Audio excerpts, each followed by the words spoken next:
जय हिंद दोस्तों। Byju's government exam preparation के इस यूट्यूब चैनल पर आपका स्वागत है। आज के इस डेली करंट अफेयर सीरीज में हम लोग देखने वाले हैं 5 सितंबर 2020 के कुछ प्रमुख समाचार पत्रों के प्रमुख आर्टिकल और प्रमुख न्यूज़ जो आपके एग्जाम के लिए बहुत महत्वपूर्ण होने वाले हैं। तो चलिए शुरू कर देते हैं आज का एग्जाम। पहली न्यूज़ की तरफ बढ़ते हैं। पहली न्यूज़ है आपके सामने, fifth BRICS cultural minister meet. ठीक है, ये ब्रिक्स के बारे में हम लोग पहले से ही जानते हैं। इम्पॉर्टेंट एक हमारा संगठन है जो 5 देशों से मिलकर बना है। 5 देश में हैं, जिसमें से पांचों ही इंपॉर्टेंट हैं। B for Brazil, R for Russia, I for India, C for China and S for south Africa. ये पांचों देशों के बीच में कल्चरल एक्टिविटीज़ बढ़ें, हम पांचों देश एक दूसरे की संस्कृति को समझें, जानें, उसको बढ़ावा दें। इसलिए हम लोग यहाँ के जो संस्कृति मिनिस्टर होते हैं, संस्कृति जो मंत्री होते हैं, उनकी बैठक करते हैं और वो आपस में फिर सहयोग बढ़ाने की बात करते हैं। तो ऐसी 5वीं बैठक ये की गई थी अभी, जिसमें हमारे भारत से जो हमारे union minister of state for culture and tourism हैं, वो श्री प्रहलाद सिंह जी उन्होंने इसमें भाग लिया था। 3 सितंबर 2020 को ये बैठक हुई थी, तो ये आपको यहाँ से ध्यान रखना है। During the meeting, the discussion was held on the impact of the epidemiological situation on the cultural sphere in the BRICS countries। यानी इस समय जो महामारी चल रही है, उसका ब्रिक्स देशों के सांस्कृतिक सहयोग पर, सांस्कृतिक क्षेत्र में क्या प्रभाव पड़ सकता है या क्या आगे प्रभाव पड़ेगा, इस पर ही चर्चा हुई और रिव्यू भी किया गया कुछ पॉसिबल इम्प्लीमेंटेशंस को, जो joint culture online projects BRICS के साथ जो बनने वाले हैं, उसको लेकर भी यहाँ पर चर्चा की गई। तो ऐसी मिनिस्ट्रियल मीटिंग करी गई है कल्चर से संबंधित। देखिए इसी मीटिंग में क्या हुआ, इसी मीटिंग में जो ब्रिक्स अलायंस ऑफ म्यूजियम है, उसके तत्वाधान में एक शेयर्ड थीम के ऊपर भी बात की गई, एक डिजिटल ऑनलाइन थीम की बात की गई, जिसमें हम लोग एक ऑनलाइन प्रदर्शनी करने वाले हैं ब्रिक्स के देश 2021 में। उस प्रदर्शनी में सारी चीज़ें होंगी कि किस तरीके से सारे ब्रिक्स देश आपस में काम करते हैं और किस तरीके से हमारी संस्कृति है। तो उनके बेसिस पर एक हमने प्रदर्शनी लगाने वाले हैं 2021 में, जिसमें कई तरह के सांस्कृतिक कार्यक्रमों को प्रदर्शित किया जाएगा, ताकि एक दूसरे के देश जो हैं वो एक दूसरे को समझ सकें, एक दूसरे के कल्चर को समझ सकें। तो ऐसी इसमें बात की गई है fifth BRICS cultural minister meet में।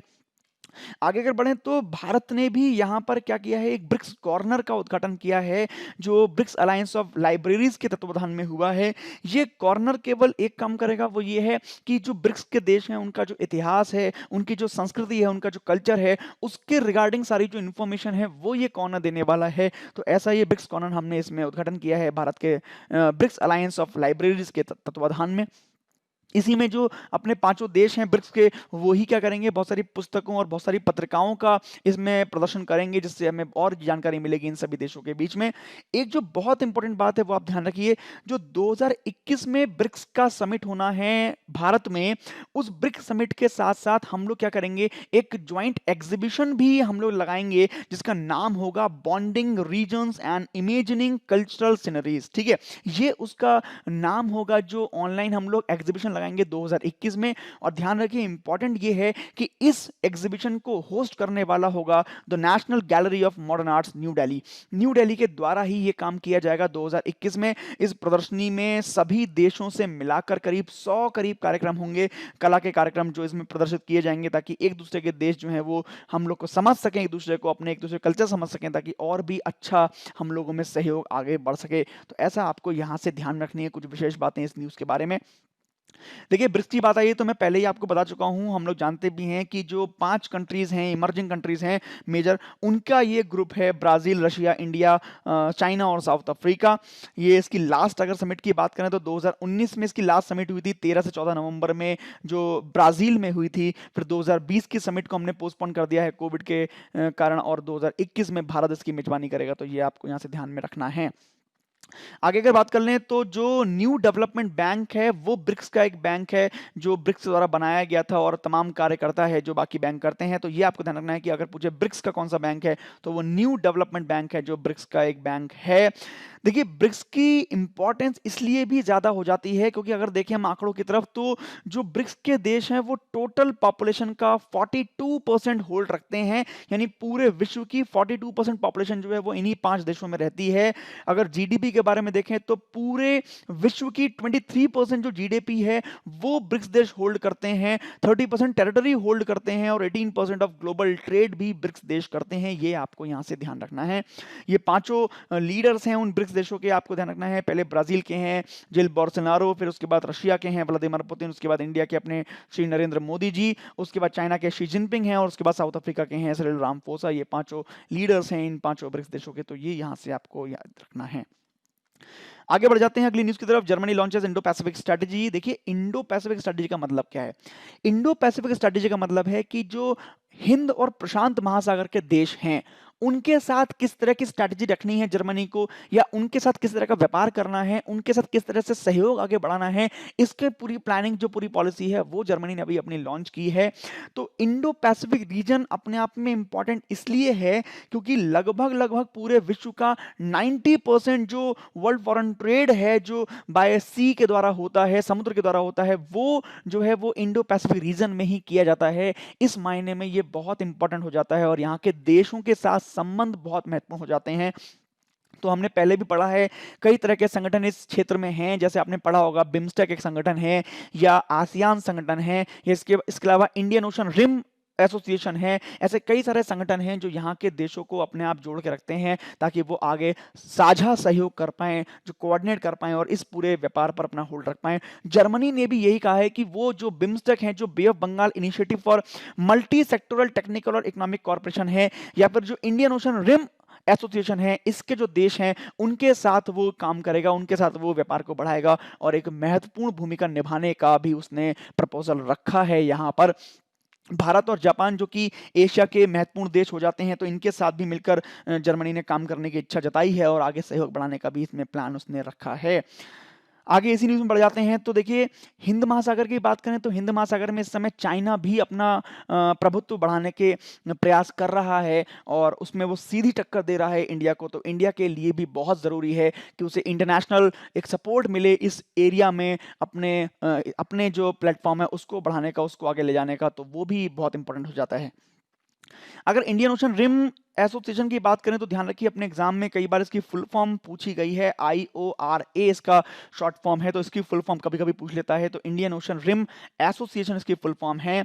क्या है ये? तो हिंद महासागर के जो 22 देश हैं उन्हीं 22 देशों को मिलाकर ये इंडियन ओशन रिम एसोसिएशन बनाई गई है, जिसका मकसद केवल एक ही है कि ये 22 देश आपस में मिलकर काम करें और आगे सभी क्षेत्रों में कोऑर्डिनेट करके, कोऑपरेशन करके और आगे बढ़ें और व्यापार पर थोड़ा ध्यान अपना दें।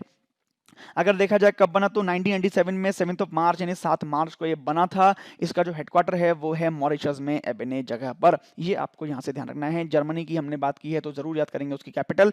जर्मनी कैपिटल है बर्लिन और वहाँ की करेंसी जो है वो हो जाती है यूरो। तो ये आपको यहाँ से अपने ध्यान में ले आना है, ध्यान में कर लेना है। आगे बढ़ जाते हैं अगली न्यूज की तरफ। अगली न्यूज भी बहुत इंपॉर्टेंट है, G20 फॉरेन मिनिस्टर मीटिंग। देखिए इसको पढ़ने से पहले समझ लीजिए कि G20 क्या है। देखिए G20 जो है ना, G20 ये G20 ग्लोबल 20 है, यानी वैश्विक 20। मतलब पूरी दुनिया के सबसे बड़े जो 20 इकोनॉमिक देश हैं, जिनकी इकोनॉमी सबसे बड़ी है, ऐसे 20 देशों का ये संगठन है जिसे बोलते हैं हम लोग G20, ठीक है ना।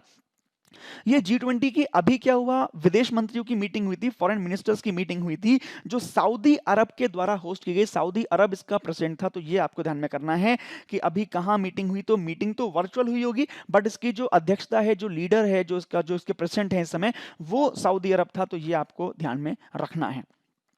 अगर बात करें तो मीटिंग को होस्ट करने वाले जो थे वो सऊदी अरेबिया के प्रिंस थे, प्रिंस फैजल बिन फरहान अल सऊद, इन्होंने इसको चेयर किया था। और इंडिया की तरफ से बात करें तो भारत के जो विदेश मंत्री हैं, फॉरेन मिनिस्टर हैं, डॉक्टर एस जयशंकर, उन्होंने ही इंडिया को यहाँ पर रिप्रेजेंट किया था। ये आपको यहाँ से ध्यान में रखना है। एस जयशंकर भारत के जाने माने पहले सचिव होते थे, पहले राजदूत थे भारत के, उसके बाद ये विदेश मंत्री इनको बनाया गया इनकी काबिलियत को देखते हुए। तो इन्होंने यहाँ पर G20 में भारत का पक्ष रखा था। ये आपको यहाँ से ध्यान में रखना है।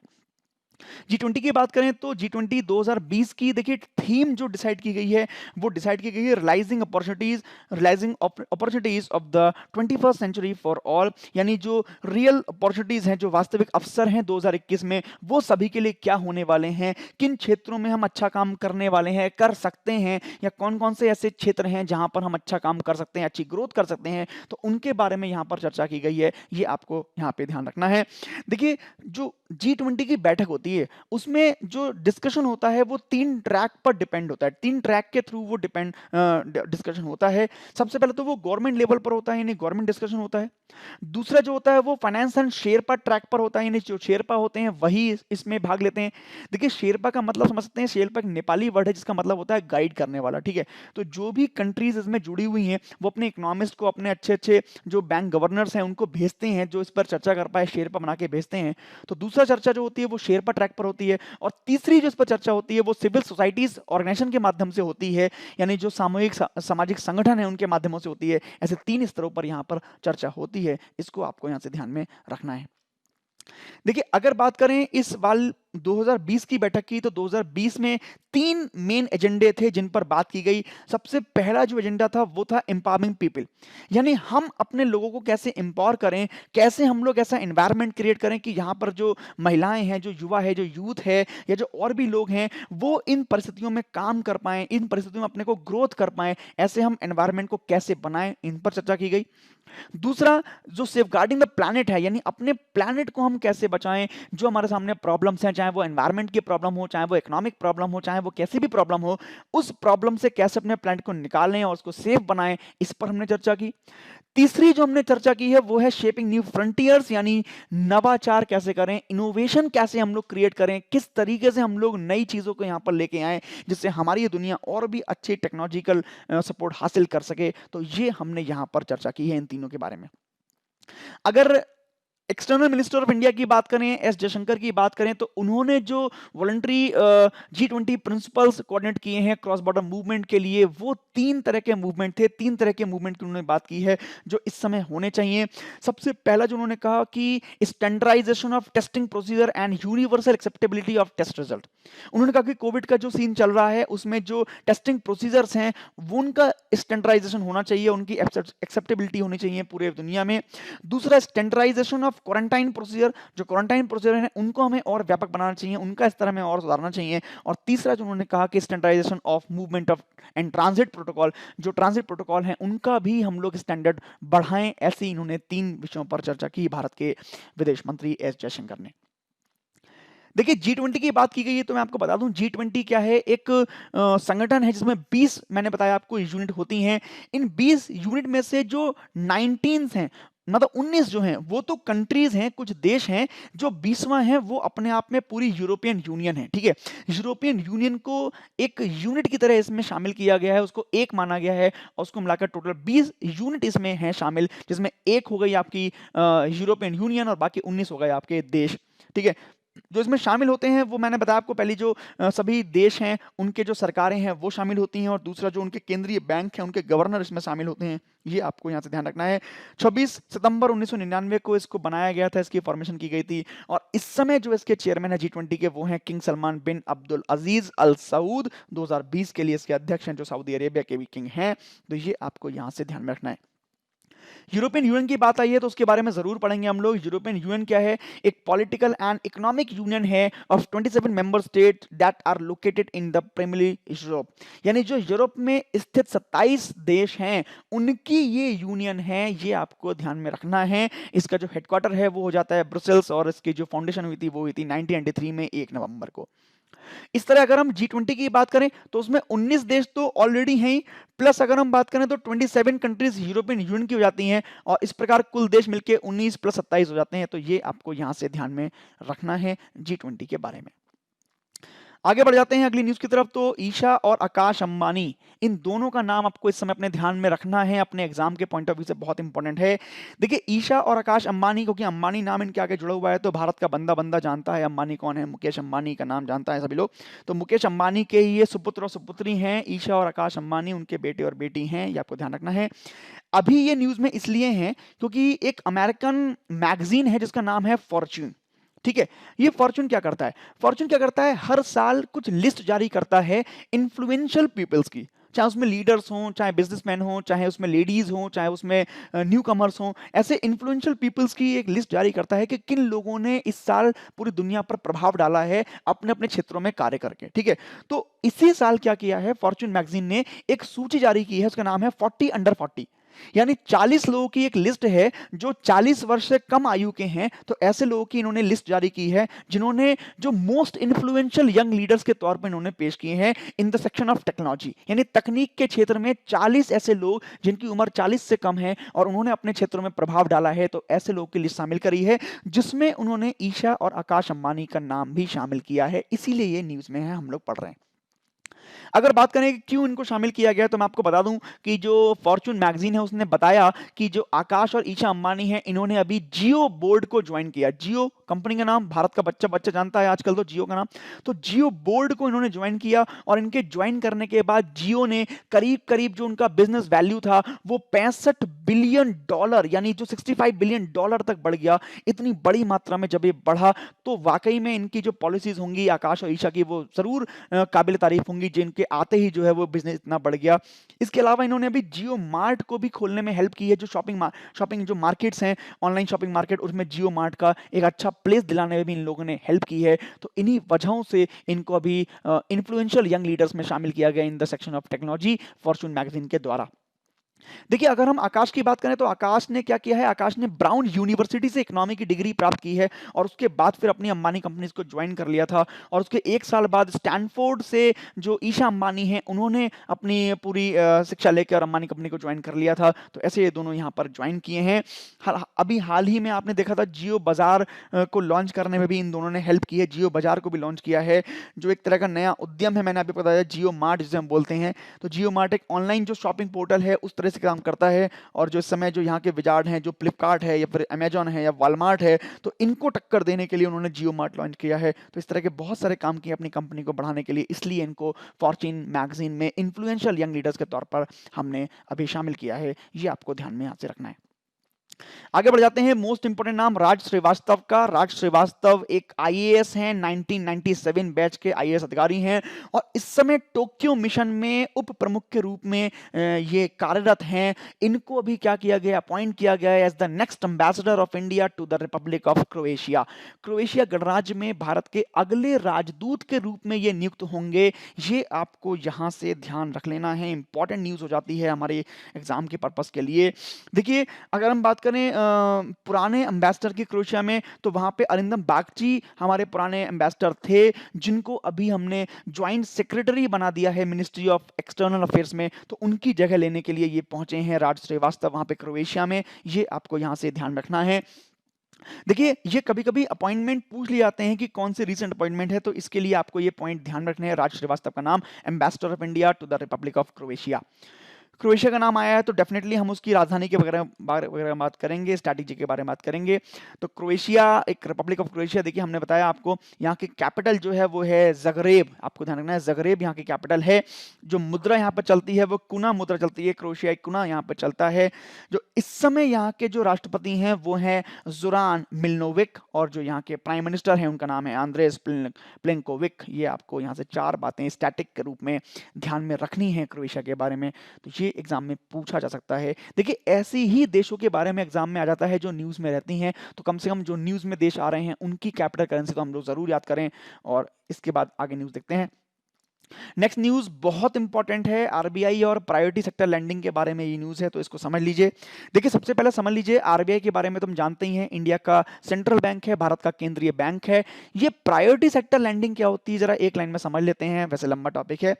देखिए, आरबीआई क्या करता है, आरबीआई पूरे देश में कुछ एरियाज को उसने चुना हुआ है, जैसे एग्रीकल्चर, ठीक है, या फिर जैसे जो माइनॉरिटी सेक्टर है, या फिर जैसे और भी हमारे जो पिछड़े सदस्य हैं या पिछले इलाके हैं जहां पर डेवलपमेंट नहीं हो पाया, जैसे कृषि में हम लोग अभी भी देखें तो अभी भी भारत की कृषि जो है वो आधुनिक नहीं है, अभी भी हम लोग पुराने तरीकों का इस्तेमाल करते हैं। तो अगर वहां पे आधुनिकता आएगी तो हम लोग अच्छा कृषि में और भी अच्छा कर पाएंगे। तो ऐसे कुछ इलाके भारत में जहां पे अभी डेवलपमेंट नहीं हो पा रहा है, जो पिछड़े हुए इलाके हैं, आरबीआई उनको चुनता है और बैंकों को ये ऑर्डर देता है कि आपको पूरे साल भर में एक मिनिमम अमाउंट में लोन इन सेक्टर्स में बांटना ही बांटना है।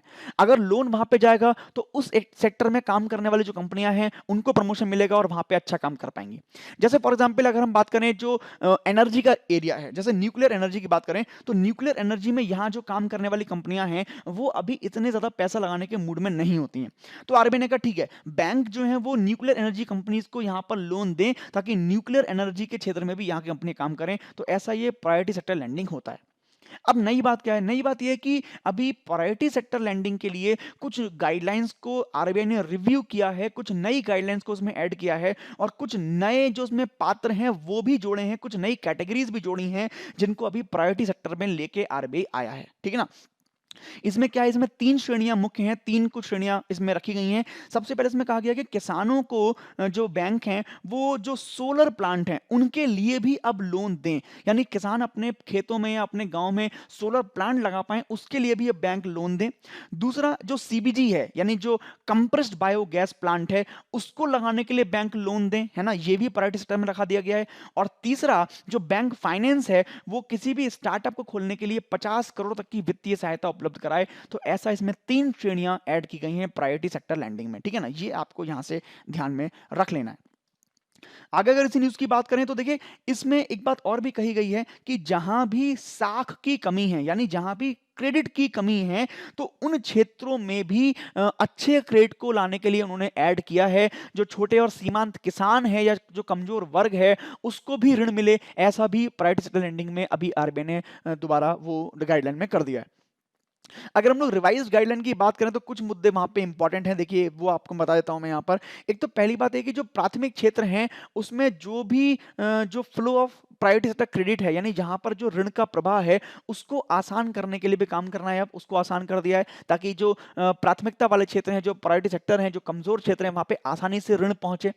दूसरा जो आरबीआई ने चीजों को चिन्हित किया हुआ है, जो आइडेंटिफाइड डिस्ट्रिक्ट्स हैं जहां पर हमें ऋण भेजना है, जहां पर मनी बढ़ानी है, तो उनको अधिक क्रेडिट दिया जाएगा। अब ऐसा भी इसमें प्रावधान किया गया है, जो भी पिछड़े इलाके हैं वहां पर अधिक क्रेडिट दिया जाएगा। ये भी आरबीआई ने अपनी नई पॉलिसी में ऐड कर दिया है।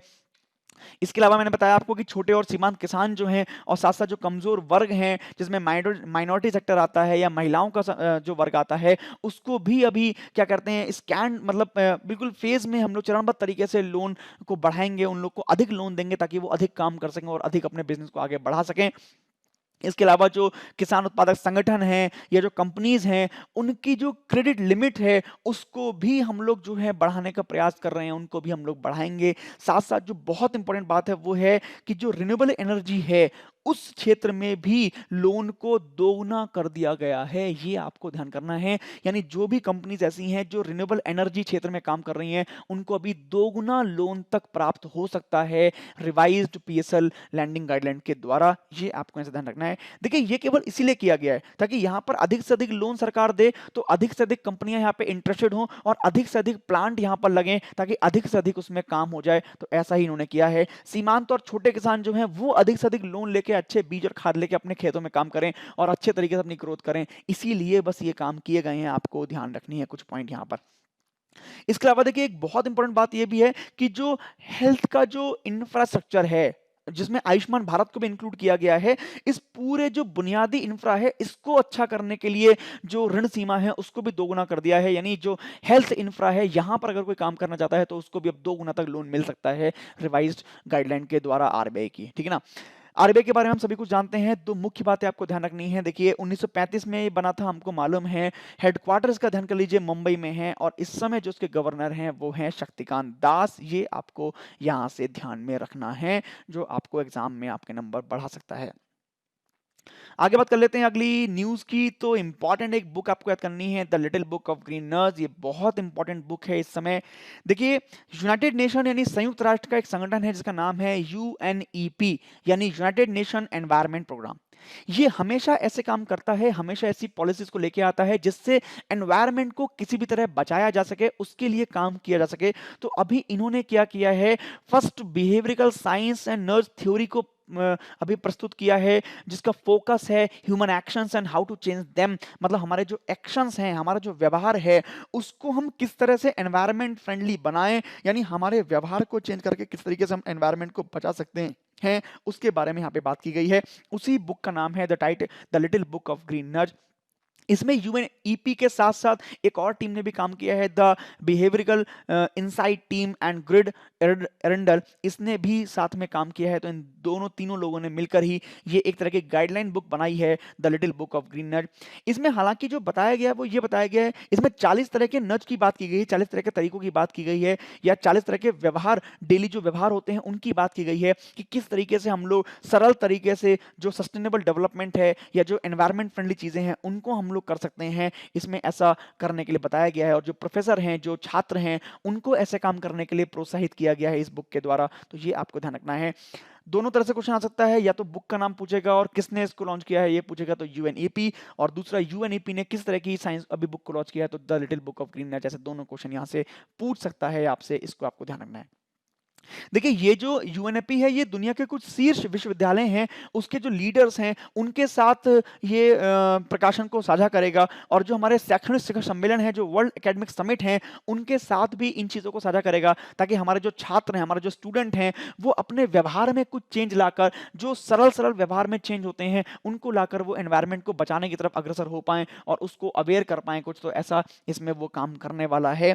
अगर हम बात करें the little book of green नज की, तो it contains the evidence-based guidance on implementing nudge centered around the techniques such as restricting default options, changing the framing of choice and enhancing the social influences। ऐसे तरीकों को यहाँ पे शामिल किया गया, यानी केस स्टडी किया गया है और लाइव एविडेंस इसमें एग्जाम्पल दिए गए हैं कि किस तरीके से आप अपने डेली के, यानी जो रोजमर्रा के आपके व्यवहार हैं उसको बदलकर आप एनवायरनमेंट को बचा सकते हैं। ऐसा इस बुक में बताया गया है, ये आपको यहाँ से ध्यान करना है।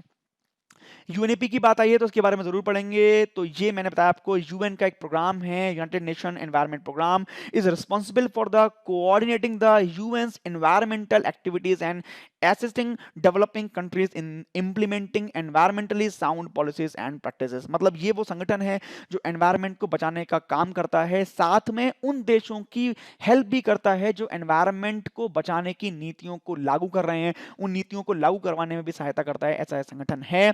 हेडक्वार्टर की बात करें तो नैरोबी में इसका हेडक्वार्टर है, जो केन्या में है, नैरोबी वहां पर इसका हेडक्वार्टर है। इस समय का अगर हेड की बात करें तो इंगर एंडरसन इसके हेड हैं इस समय, और इसकी स्थापना की गई थी 1972 5 ऑफ जून को। ये आपको यहां से ध्यान में रखना है। आगे बढ़ जाते हैं अगले एक न्यूज की तरफ। तो NTPC win the AIMA Chanakya national management games 2020 award. ठीक है, ये एनटीपीसी लिमिटेड जो है ये सेंट्रल पीएसयू है under the ministry of power, यानी जो ऊर्जा मंत्रालय है उसके अंतर्गत सेंट्रल पीएसयू है ये एनटीपीसी। इसी को भी अवार्ड मिला है ऑल इंडिया मैनेजमेंट एसोसिएशन के द्वारा, चाणक्य मैनेजमेंट अवार्ड। ये आपको ध्यान रखना है। ठीक है, तो एनटीपीसी की जो वेल्लूर की टीम थी, जो तमिलनाडु की वेल्लूर टीम थी, उसने इस अवार्ड को जीता है। हालांकि इसमें पूरे देश से अगर देखें तो 112 ऑर्गेनाइजेशन शामिल थे, उनमें से वेल्लूर तमिलनाडु की एनटीपीसी टीम ने इसको जीता है। ये मैं आपको बताना चाहूंगा। देखिए, जो आईएमए का ये AIMA का चाणक्य नेशनल मैनेजमेंट गेम्स जो अवार्ड है, ये एक ऑनलाइन बिजनेस एमुलेशन गेम है जो हर साल आयोजित किया जाता है। अगर इसके मकसद की बात करें, गेम के मकसद की, तो इसका मकसद केवल यही है कि जो भी इसमें भाग ले रहा है, जो भी इसमें पार्टिसिपेंट हैं, तो उनको जो संगठन चलाने की जटिलताएं होती हैं, यानी जो मुश्किलात आते हैं किसी भी ऑर्गेनाइजेशन को चलाने में, उससे इनको इंट्रोड्यूस किया जाए और उसके सॉल्यूशन के बारे में इनको स्पेशलाइजेशन दिया जाए। तो बस यही इसका मुख्य उद्देश्य होता है इस अवार्ड का। आपको ध्यान रखना है, एनटीपीसी वेल्लूर तमिलनाडु ने इसको जीता है, AIMA Chanakya national management award. ये आपको यहां से ध्यान रखना है। एनटीपीसी की बात आई तो जरूर इसकी बात करेंगे एनटीपीसी की। तो एनटीपीसी की फुल फॉर्म ध्यान कर लीजिए, national thermal power corporation limited इसका नाम है, और इसको 1975 में बनाया गया था। इसके हेडक्वार्टर की बात करें तो न्यू दिल्ली, भारत में ही इसका हेडक्वार्टर है। ये आपको यहाँ से याद कर लेना है, अपने दिमाग में बिठा लेना है अपने एग्जाम के पॉइंट ऑफ व्यू से। आगे बात कर लें कुछ इंपॉर्टेंट डेज की, तो बहुत इंपॉर्टेंट कुछ दिवस आपको याद करने हैं। जून महीने में कौन कौन से मुख्य दिवस होते हैं, तो इनको ध्यान कर लीजिए। सबसे पहले देखिए, 23 जून को राष्ट्रीय लोक सेवा दिवस, बहुत ध्यान से याद करिए। United nation public service day हम लोग मनाते हैं, अवेयरनेस क्रिएट करना ही इसका मकसद है, मैं पहले ही बता चुका हूं आपको, तो ये आपको यहां से ध्यान कर लेना है। इसी प्रकार 23 जून को ही इंटरनेशनल विडोज डे भी हम मनाते हैं, अंतर्राष्ट्रीय विधवा दिवस भी हम लोग सेलिब्रेट करते हैं। देखिए, इसको सेलिब्रेशन बोल रहे हैं, सेलिब्रेशन का मतलब ये नहीं है कि इसको सेलिब्रेट करते हैं। सेलिब्रेशन का मतलब केवल ये है कि अवेयरनेस क्रिएट करना, ठीक है? पूरे विश्व में हम देखें तो एक बड़ी संख्या में महिलाएं जो हैं वो विधवा का जीवन जीती हैं, और भारत जैसे देशों में उनका जीवन बहुत मुश्किल होता है। तो उनके लिए कैसे-कैसे पॉलिसीज या किस तरह के उनके ग्रोथ प्लान हम लोग डेवलप कर सकें या उनके बारे में कुछ चिंता कर सकें, इसकी अवेयरनेस क्रिएट करने के लिए ये दिवस हमारे सामने है। तो सेलिब्रेशन मैं ज़रूर बोल रहा हूँ इंटरनेशनल विधवा दिवस को, लेकिन आप ऐसा मत समझिए कि सेलिब्रेशन का दिवस होता है कोई। तो ये केवल अवेयरनेस के लिए होता है। ध्यान रखिए, 23 जून अंतर्राष्ट्रीय विधवा दिवस। अगली बात कर लेते हैं, 26 जून को मनाते हैं international day against the drug abuse and trafficking, यानी जो नशीली दवाओं का दुरुपयोग है और अवैध तस्करी है उसके खिलाफ जो अंतर्राष्ट्रीय दिवस है वो हम लोग मनाते हैं, ताकि हमारा ध्यान वहां भी जाए और वहां के लिए भी हम लोग काम कर पाएं, इसको रोकने के लिए हम लोग अवेयर रह पाएं और अपने आस पड़ोस में अगर ऐसा कुछ होता है तो हम लोग अवेयर हैं इसके लिए। 26 जून को मनाते हैं, ध्यान रखिए। 26 जून को ही एक और दिवस हम लोग मनाते हैं, United nation international day in support of victims of torture, यानी जो अत्याचार से पीड़ित लोग हैं उनके समर्थन में हम लोग एक दिवस का आयोजन करते हैं, ताकि उन लोगों को भी लगे और हमें भी लगे कि ऐसे लोगों के साथ हमें हमेशा खड़े रहना है जो अत्याचार से पीड़ित हैं, किसी भी तरह के अत्याचार से पीड़ित हो चाहे वो, उनके साथ हमें खड़े रहना है, उनको हिम्मत देनी है ताकि वो आगे अपना जीवन अच्छे से जी पाएं। 27 जून की बात करें, 27 जून को मनाते हैं micro small medium sized enterprises day, यानी जो हमारे लघु और मध्यम आकार के उद्योग हैं उनको बढ़ावा देने के लिए हम ये दिवस मनाते हैं। इसी प्रकार जो हमारा 30 जून है वो है अंतर्राष्ट्रीय क्षुद्र ग्रह इंटरनेशनल एस्टेरॉइड डे, जो अंतरिक्ष में छोटे छोटे ग्रह तो नहीं कहूँगा उसे, ये जो छोटे छोटे पत्थर नुमा जो चीज़ें घूमती रहती हैं उनको हम लोग एस्टेरॉइड बोलते हैं, तो उसी के लिए हम लोग मनाते हैं इंटरनेशनल एस्टेरॉइड डे 30 जून को। ये आपको यहाँ से ध्यान में रख लेने हैं अपने एग्जाम के पॉइंट ऑफ व्यू से। कुछ इंपॉर्टेंट फैक्ट्स याद करते हैं, बहुत इंपॉर्टेंट जो फैक्ट हैं कल भी हमने पढ़े थे, भारत के पहले, और आज भी हम पढ़ रहे हैं भारत के पहले कुछ ऐसे लोग जिनके बारे में याद करना है। तो the first field marshal of India, उनका नाम याद कर लीजिए, फील्ड मार्शल मानेकशॉ उनका नाम था, ये आपको याद करना है। फील्ड मार्शल मानेकशॉ ये भारत के पहले फील्ड मार्शल थे। इसके अलावा आगे बात कर लें तो भारत में नोबेल पुरस्कार पाने वाले भौतिकी में पहले जो हैं वो हैं सीवी रमन। देखिए, अगर भारत में पहले नोबेल प्राइज के बारे में पूछेगा तो हमने पता है रविन्द्रनाथ टैगोर, लेकिन अगर फिजिक्स में फर्स्ट नोबेल प्राइज की बात करेंगे तो सीवी रमन जी थे जिनको मिला था। रमन इफेक्ट इन्होंने दिया था। रमन इफेक्ट की बात हम लोग अपने कोर्सेज में करते हैं, ये आपको पता ही है। उसके लिए इनको मिला था नोबेल प्राइज पहली बार भारत से भौतिकी में। The Indian first Indian to receive the Bharat Ratna award doctor Radhakrishnan, इनकी नाम आपको ध्यान करना है, जो पहले इंडियन थे जो इनको भारत रत्न का अवार्ड मिला था, डॉक्टर राधाकृष्णन थे ये। इसी प्रकार the first Indian to cross the English Channel, ये मिहिर सेन थे जो पहले थे जिन्होंने इंग्लिश चैनल को पार कर दिया था। इंग्लिश चैनल को पार करने वाले पहले मिहिर सेन थे। अगला पढ़ते हैं, the first person to receive Jnanpith award, जिनको पहला ज्ञानपीठ अवार्ड मिला था तो ये थे श्री शंकर कुरूप जी, इनका नाम था शंकर कुरूप, इनको पहला ज्ञानपीठ अवार्ड मिला था। ज्ञानपीठ अवार्ड एक भारत का साहित्य के क्षेत्र में दिए जाने वाला एक अवार्ड है जो बहुत फेमस है, तो पहला मिला था श्री शंकर कुरूप जी को, ये आपको यहाँ से याद करना है। Next, the first speaker of the Lok Sabha, Bharat की जो पहली लोकसभा थी उसके जो पहले स्पीकर थे वो थे गणेश वासुदेव मावलंकर जी। इनका नाम एग्जाम में कई बार आ चुका है, एसएससी एग्जाम में कई बार इनका नाम पूछ चुके हैं, तो ये आपको यहाँ से ध्यान कर लेना अपने एग्जाम के पॉइंट ऑफ व्यू से। अगली बात कर लेते हैं, the first vice president of India, जो पहले भारत के उपराष्ट्रपति थे उनका नाम भी देखिए याद कर लीजिए, डॉक्टर राधाकृष्णन था, इन्हीं को पहला भारत रत्न मिला था, ये भी आपको यहाँ से ध्यान रखना है। आगे बढ़ जाते हैं, the first education minister doctor Abdul Kalam Azad, इनका नाम था, याद कर लीजिए, पहले भारत के शिक्षा मंत्री थे। इसके बाद the first home minister of India, सभी जानते हैं सरदार वल्लभ भाई पटेल, पूरी इंडिया की रियासतों को एक साथ लाने वाले थे, the first home minister of India Sardar Vallabh Bhai Patel. Next question, the first person to get the Param Vir Chakra, बहुत इंपॉर्टेंट है, पहला परमवीर चक्र पाने वाले कौन थे? मेजर सोमनाथ शर्मा जी थे जिनको मिला था परमवीर चक्र। देखिए, परमवीर चक्र के बारे में आपको बता दूं, सबसे अधिक जो उच्च कोटि का जो गैलेंट्री अवार्ड है सेना के लिए वो है परमवीर चक्र, ये सर्वोच्च बलिदान के लिए दिया जाता है, तो मेजर सोमनाथ शर्मा को पहली बार मिला था भारत में, आपको याद करना है। Next question, the first chief election commissioner of India, Sukumar Sen इनका नाम था, जो पहले भारत में मुख्य चुनाव आयुक्त थे, इनको याद कर लीजिए, एग्जाम में कई बार पूछा जा चुका है इनका नाम। ऐसे ही फिर अगली बढ़ते हैं, the first person of Indian origin to receive the Nobel prize in medicine, यानी चिकित्सा के क्षेत्र में पहली बार नोबेल प्राप्त करने वाले भारतीय कौन थे? तो हरगोविंद खुराना इनका नाम था, याद कर लीजिए, डीएनए कोड इन्होंने दिया था, उसके लिए इनको मिला था नोबेल प्राइज मेडिसिन के क्षेत्र में, ये आपको यहाँ से ध्यान में कर लेना है। आगे बढ़ जाते हैं। आगे देखिए कुछ क्वेश्चन हैं। देखिए क्वेश्चंस के आंसर आप लोग दीजिएगा कमेंट में। आज जो हमने क्वेश्चन पढ़े हैं, जो हमने न्यूज़ देखी है उसके बारे में क्वेश्चन है। कौन-कौन से क्वेश्चन एग्जाम में बन सकते हैं ये वही हैं। तो यहाँ पे आपको बताने हैं, कुछ ध्यान कीजिए, कमेंट करके बताइएगा इसका आंसर क्या है। Who is the union cultural minister of India? Bharat के जो केंद्रीय संस्कृति मंत्री कौन हैं, वो हमने अभी आज की पहली न्यूज़ में पढ़े थे। तो आप याद करके बताइए और कमेंट कीजिए कि कौन से इसमें ऐसे हैं जो भारत के केंद्रीय संस्कृति मंत्री हैं। नेक्स्ट क्वेश्चन की तरफ बढ़ जाते हैं। अगला क्वेश्चन है हमारा, what is the name of the bank of the BRICS countries? यानी ब्रिक्स देशों के बैंक का नाम क्या है? हमने अभी पढ़ा था, तो उसके बारे में यहाँ पे आपको बताना है। एडीबी है क्या वो, या फिर वो एनडीबी है, या फिर वो डब्ल्यूबी है, या फिर वो डब्ल्यूईसी है? कमेंट करके आंसर अपना बताइए। देखिए किसको याद है, हमने आज ही पढ़ा है इसका नाम, तो इसको देखना है। आगे बढ़ते हैं अगले क्वेश्चन की तरफ।